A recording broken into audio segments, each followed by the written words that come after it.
जी, तो ये दूसरा पॉइंट, थोड़ी सी बात लंबी हो रही है लेकिन इसको अच्छे से समझना चाहिए कि नबी पाक सल्लल्लाहु अलैहि वसल्लम का जो फरमान है कि औरत की तरफ, उस बीवी की तरफ उसका शोहर देखे तो वो उसको खुश कर दे। तो उम्मीद है ये बात आपको अच्छे से समझ आ गई होगी।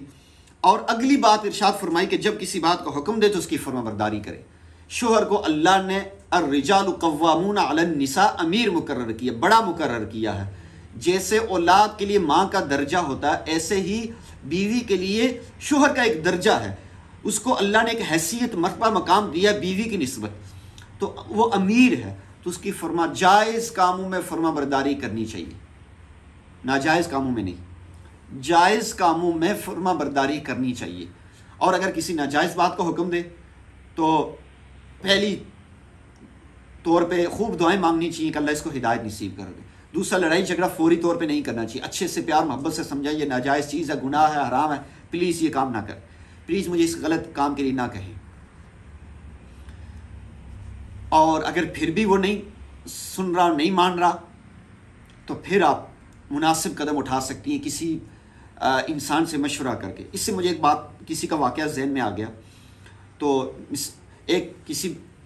अगर किसी बंदी से उसकी शादी हो जाए, उसका शोहर उसको कहे कि पर्दा छोड़ दो, आप पर्दा कर रही हैं, पर्दा छोड़ दो, दीन की कोई बात आपने फॉलो नहीं करनी, कोई बयान नहीं सुनना। ऐसे 20 वाक़यात हमारे सामने, एक नहीं 20 वाक़यात हमारे सामने आए कि शोहर ने शादी के बाद कहा कि मैं पर्दे को पसंद नहीं करता। पर्दा औरत के लिए फर्ज है, अल्लाह का हुक्म है, कुरान में अल्लाह ने हुक्म दिया है, और वो उससे मुस्तकिल इनकार कर रहा है, दीन सीखने से उससे मना करता है। किसी किस्म का कोई दीनी बयान नहीं सुन सकती, क्लास नहीं ले सकती, कुरान की तफसीर नहीं ले सकती, किसी आलिमा से नहीं पढ़ सकती।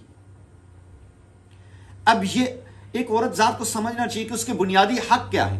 इधर तो हम सास के झगड़े से, नंद के झगड़े से, पैसों से हमें पॉकेट मनी नहीं मिल रही और हमें खर्चा पूरा नहीं मिल रहा, मेरे पैसे पूरे नहीं, इसके लिए तो हम लड़ाई झगड़ा करते हैं, इसके लिए तो हम खड़ी हो जाती हैं। असल चीज़ है, उससे बढ़कर दीन इस्लाम हमारा बुनियादी हक है। ख़वातीन के लिए दीन इस्लाम उनका बुनियादी हक है। अगर उससे कोई रोके तो उसे अच्छे से पहले समझाना चाहिए, छोटी बनकर मसला समझाने की कोशिश करनी चाहिए। अगर कोई बंदा इनकार कर रहा है, नहीं मान रहा, तो फिर किसी बंदे को, तीसरे बंदे को दरमियान में लाएं कि ये मेरा शरी पर्दा मेरा बुनियादी हक है, मेरे पर फ़र्ज़ है, मेरे पर कर्ज है दीन इस्लाम का, ये कल में इसकी वजह से मैं पकड़ी जाऊंगी।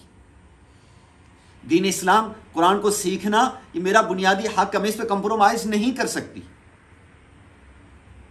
ऐसा भी देखने में आया कि एक बच्ची कुरान पढ़ रही है, एक बच्ची हदीस की क्लास ले रही है, पर्दा कर रही है, शादी हुई, शोहर ने कहा कि पर्दा ख़त्म, आज के बाद सब क्लासेस ख़त्म, मॉडर्न बन जाओ, बालों को कलर लगाओ, बाल नज़र आने चाहिए, दोस्तों को भी नज़र आ रहे हैं, फलां को भी, वो भी सिर्फ चुप करके कि क्या करें, माँ बाप नाराज़ हो जाएंगे, कहेंगे बस छोड़ो, माँ बाप कह रहे हैं। अगर ऐसी बात का माँ बाप भी हुक्म दे, उनका हुक्म भी नाजायज़ हराम है, उनकी इताअत भी नाजायज़ हराम है, इस शोहर की इताअत भी नाजायज़ हराम है।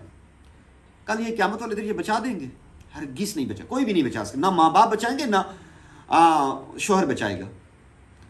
तो अब ये भी नहीं कि शोहर की इताअत बहुत ज़्यादा ज़रूरी है, शोहर की इताअत फ़र्ज़ है जायज़ कामों में।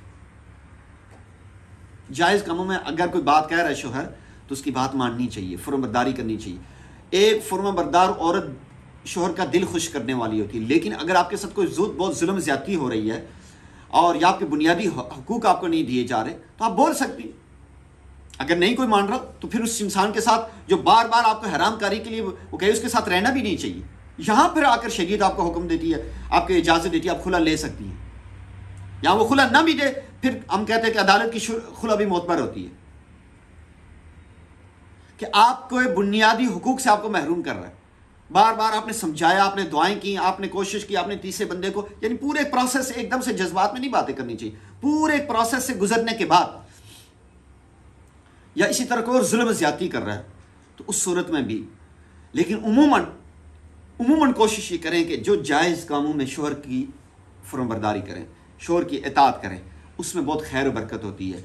शोहर के ऊपर एतमाद करना चाहिए, छोटे जो भी फैसला हो, शोहर को खुद अमीर बनाएं कि आप मेरे अमीर हैं, आप मेरे सरपरस्त हैं, आप जो फैसला कर रहे हैं कि मैं उसके पीछे चलूंगी।